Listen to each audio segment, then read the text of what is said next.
আজ আমি বানাবো আলুর চিপস। দোকান থেকে তো অনেক আলুর চিপস কিনে খেয়েছো, একবার বাড়িতে আলুর চিপস বানিয়ে খেয়ে দেখো। ঝটপট বাড়িতে আলুর চিপস বানিয়ে ফেলো। দেখো, আলুর চিপস বানানোর জন্য আমি প্রথমে এখানে দুটো আলু নিয়ে নিয়েছি। আলুটার খোলাটা আমি ছাড়িয়ে নিয়েছি, আর আলুটাকে একদম পাতলা পাতলা করে কাটতে হবে।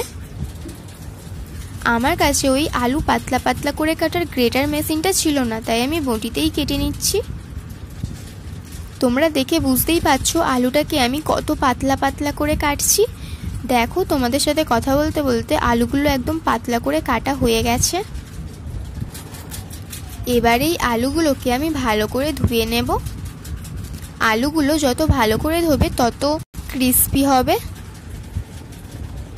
আমাদের আলু ধোয়া কমপ্লিট। এবার আমি কড়ার মধ্যে জল দিয়েছি, আর তারপর এর মধ্যে আমি অ্যাড করব লবণ, আর তারপর আলুগুলোকে দিয়ে একটু সেদ্ধ করে নেব। খুব সেদ্ধ করলে হবে না, 50%-এর মতো সেদ্ধ করতে হবে।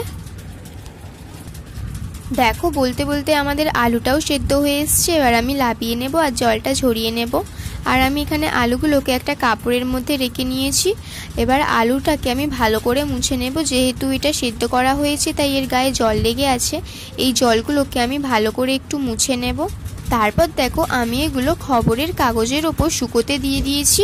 এগুলো পুরো আমাকে শুকিয়ে নিতে হবে।